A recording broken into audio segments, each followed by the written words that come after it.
Hi guys, it is Money and Relationships Part 2. And in the first video, we went over a few things of, what we need to understand in the context of our relationships in order to be able to talk about money on the day-to-day without it creating huge conflict or disconnect in our primary relationship. And so the four main points are, one, we need to create space for understanding. What's the meaning of money to ourselves and in our partnership? What's our family history around money and how we grew up around money, the meaning of money in our families, how we communicated, what sort of goals, all of those things are important. And really the last one is what is enough? And so, the whole part 1 video was all about that. And today we're going to talk about how to talk about money every day and or just in the context of our relationship. And really, when it comes to money, there are some things that we need to understand, like I said in the first video, but also just, in day-to-day, it's how do we want to have budget talks, and maybe we could have budget date nights. And what do we want to go over in those budget date nights? How do we talk about how we want to plan for our future when it comes to money? What do the things I need to understand about the meaning of money to you, like we talked about in the first video? And then what are some techniques? I'm going to go over some techniques of how to do these things. And the other part that I would add is you can ask your partner, and remember that 8 Dates book? I have it right here. This is my favorite book. One of my favorites. In that book, there is a date all about money and work, and I highly recommend that you get that and go over it with your partner. One of the things that Gottman points out in that book that I think is super helpful is even asking your partner,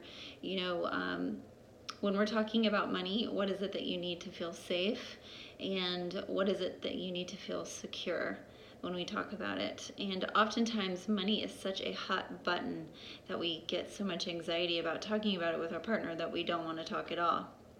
And so if we kind of have this setup, not only of understanding and how you grew up around money, but also what do I need to know about you to make this conversation safe, then we go into that more open and willing to talk to the other person. So I think that's a good question to ask. And then the other one is like, what happens when we make a mistake? Sometimes we're human beings. We're going to mess up, and we're going to not communicate clearly about a money mistake. And so it's important to say, how do we come together and talk about when one of us has made a mistake around it? And so, again, I think it's what do we need to understand about how we manage money and how we talk about it, how we spend it, and what are our fears and what are our hopes and dreams when it comes to money. I talked about the last video, what's our legacy? So in the day-to-day, I recommend couples having a budget meeting, and you can call it a budget date night, you can call it whatever you want, but I think it's important that monthly, weekly, however you decide in the context of your own relationship, how you come to the table and you go over the budget. What bills need to be paid, if you have 2 joint accounts or 2 separate accounts and 1 joint account, you're just kind of transparent, you're just being open about money in your relationship. And so when you are able to commit to, let's just say once a month we're going to sit down and we're going to go over what the bills are, money coming in, what money we're saving, what money is going out, what money we're spending, are we giving allowance to ourselves or to our kids if you have kids. You kind of just go through the whole thing. And, don't forget, part of that budget date night is also budgeting a date night for yourselves. And outside of talking about the budget or the other business sides of your relationship. So, include that in your budget. And another reason why I like the 8 dates is because Gottman talks about the importance of scheduling time for one another and making that commitment. And he gives examples, each date that he puts in that book, he gives examples of if you're going to go out and talk about it, do this, or if you're going to stay home. A date night doesn't always have to be spending tons and tons and tons of money. It can be a date day. It can be doing something at home after the kids go to bed. Get creative and inventive, and there are lots of free things to do. So, incorporate that into your discussion. So, one of the tools I use is called creating a joint financial vision. And in that, it really talks about 3 different sections. And the first section is how did we learn about money and how we talk about it and what's the meaning. And we kind of went over that in the first one. Second section is really what are our goals, and I really like this, when couples come together to talk about it, it's what do we want?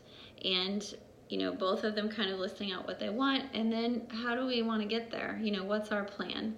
And when couples can come to the table and talk about their hopes or dreams and then have a plan, it gives them something that they're doing together and something to look forward to. So I really like that.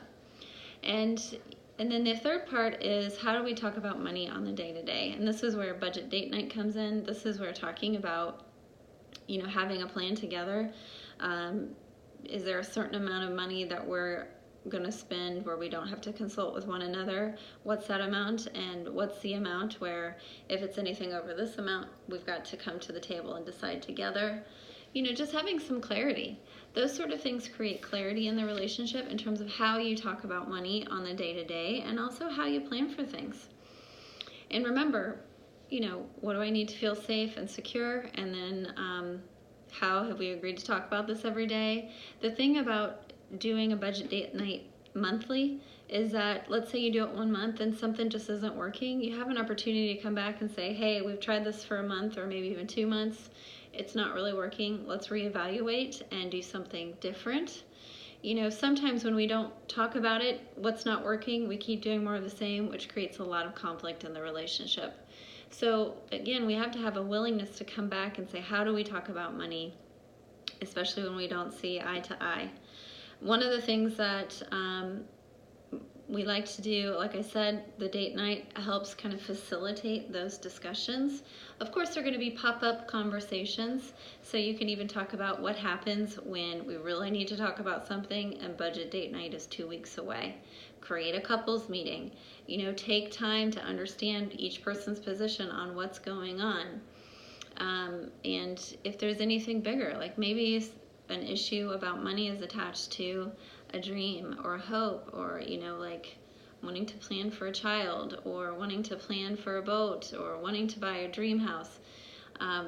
It's understanding how do we get there. And so if there's some conflict around that, then it's how do we come to the table and talk about it where we're not getting into an even bigger fight. So, taking time, this is where understanding takes place. It's having a setup. How do we have something set up to be able to talk about this? And sometimes, it's also like, are we using certain apps that help us budget every day? Do we need to meet with a financial planner, an accountant? Like, it is okay to ask for help too. How can we, if we're really kind of caught in an argument, do we need to talk to a therapist or, or even talk to a financial planner to help us? So these are, this video again is just set up to how to talk about money every day. And again, kind of reiterates the first part 1, creating space for understanding. Also just some techniques, this budget date night and what goes into a budget date night. Whether it's once a month or every week, it's how do you come to the table? You make a commitment to one another to do this, and it's a way where you discuss how we talk about it every day. Bills coming in, money coming in, money going out, whatever that might be, and then also how do we feel safe and secure? How do we help one another feel safe and secure as we talk about it? And then, what are our financial goals, what are hopes and dreams, and what are some fears, and how do we support one another around those fears or help talk through it when we get afraid? And if we make a mistake, how do we come back to the table and talk about it? So, that is part 2 of money and relationships. And don't forget to subscribe to my channel for weekly updates all about relationships. Have a great day.